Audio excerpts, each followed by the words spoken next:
আসসালামু আলাইকুম দর্শক মণ্ডলী, স্বাগত জানাচ্ছি সবাইকে মিক্সার ওয়ার্ল্ডে, যেখানে খবর নয় ক্রিকেট কথা বলে। আজকের ভিডিওতে আমরা কথা বলবো এমন এক ইস্যু নিয়ে যেটা নিয়ে এখন পুরোপুরি ক্রিকেট পাড়া সরগম। একটার পর একটা হার, দলীয় অস্থিরতা, কোচিং কন্ট্রোভার্সি আর সবচেয়ে ভয়ঙ্কর ব্যাপার হলো সিন্ডিকেট।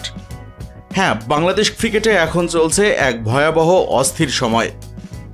তাই আপনাদের সবাইকে আজকে ভিডিওটার সাথে শেষ পর্যন্ত থাকার অনুরোধ জানাচ্ছি, কারণ এই ভিডিওটা পুরোপুরি দেখলে বুঝতে পারবেন আসলে কোথায় সমস্যাটা লুকিয়ে আছে। সাম্প্রতিক সময়ে ওয়েস্ট ইন্ডিজের বিপক্ষে টানা 3 ম্যাচে পরাজয়, আর সেই দলের বিপক্ষে সিরিজ হার, যেই দল কিনা নেপালের কাছেও হার মেনেছে। এই ফলাফলটা বাংলাদেশ ক্রিকেটে চরম হতাশাজনক একটা পরিস্থিতি তৈরি করেছে।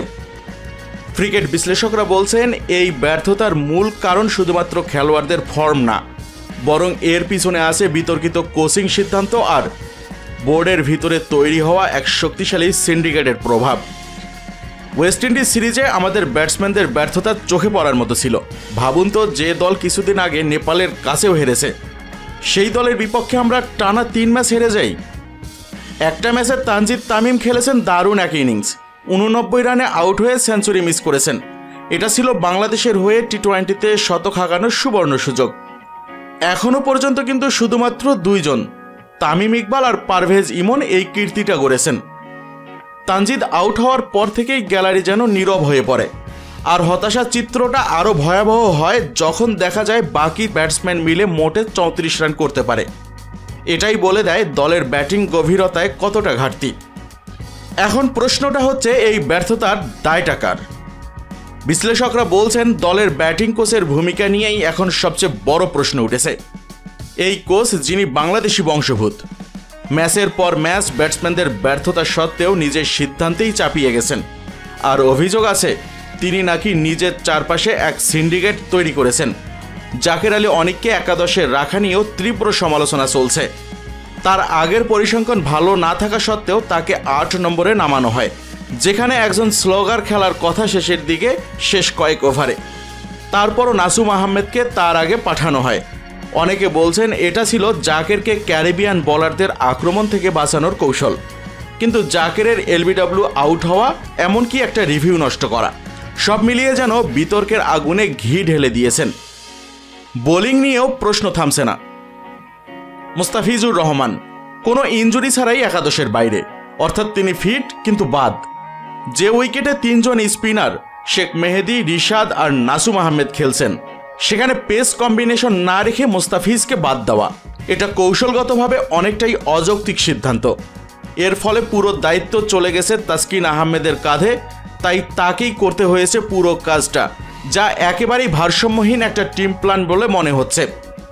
বাংলাদেশ ক্রিকেট বোর্ডের প্রেসিডেন্ট আমিনুল ইসলাম বুলবুল যদিও বলেছেন সিন্ডিকেট ভাঙার ইঙ্গিত দিয়েছেন তিনি, কিন্তু মাঠে যা ঘটছে তা বলছে ভিন্ন গল্প। অভিযোগ উঠেছে এই সিন্ডিকেট একজন বাংলাদেশি বংশোদ্ভূত কোচের নেতৃত্বে, যিনি জাতীয় দলকে একটা ফ্র্যাঞ্চাইজি দল হিসেবে চালাচ্ছেন। বাংলাদেশ প্রিমিয়ার লিগ বিপিএল এর কুমিল্লা ভিক্টোরিয়ান্সের উদাহরণ টানা হচ্ছে। ওখানে খেলোয়াড়দের পছন্দের স্বাধীনতা ছিল, কিন্তু জাতীয় দলে এখন সবকিছু নির্ভর করছে একদল সিন্ডিকেটের ইচ্ছার উপর। এমনকি শোনা যাচ্ছে মোহাম্মদ আশরাফুলকে ব্যাটিং কোচ হিসেবে বিবেচনা করা হচ্ছিল, কিন্তু ওই সিন্ডিকেট সেটা ভেস্তে দেয়, কারণ আশরাফুল নাকি তাদের দলে নেই।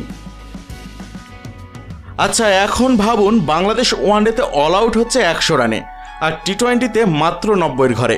তবুও এই ব্যাটিং কোচ এখনও বহাল তবিয়তে। তার সিদ্ধান্তে প্রশ্ন তোলার মতো কেউ নেই, জবাবদিহিতা নেই, স্বচ্ছতা নেই। এভাবে ক্রিকেট চালানো মানে তো দেশের বোর্ড আর প্রেসিডেন্টের সম্মানই নষ্ট করা। তাই এখনই সময় এই সিন্ডিকেট ক্রিকেট বন্ধ করার, না হলে এই লজ্জাজনক ফলাফল চলতেই থাকবে। আপনি কি মনে করেন, সত্যিই কি জাতীয় দলে সিন্ডিকেট কাজ করছে? আর এই ব্যাটিং কোচকে নিয়ে এতদিনের সিদ্ধান্তগুলো কতটা যুক্তিসঙ্গত? কমেন্টে জানাইয়েন আপনার মতামত। আর ভিডিওটা যদি ভালো লেগে থাকে লাইক দিয়েন, শেয়ার করিয়েন আপনার ক্রিকেট প্রেমী বন্ধুর সঙ্গে। আর দয়া করে অবশ্যই সাবস্ক্রাইব করুন মিক্সার ওয়ার্ল্ডে, কারণ এখানেই আপনি পাবেন বাংলাদেশ ক্রিকেটের সবচেয়ে বিশ্লেষণধর্মী আপডেটগুলো। আজ এ পর্যন্তই, দেখা হবে পরের কোনো ভিডিওতে। সে পর্যন্ত সবাই ভালো থাকুন, সুস্থ থাকুন। বাংলাদেশ ক্রিকেটের আগামী দিনগুলো হোক আরও উজ্জ্বল এই কামনাই রইল।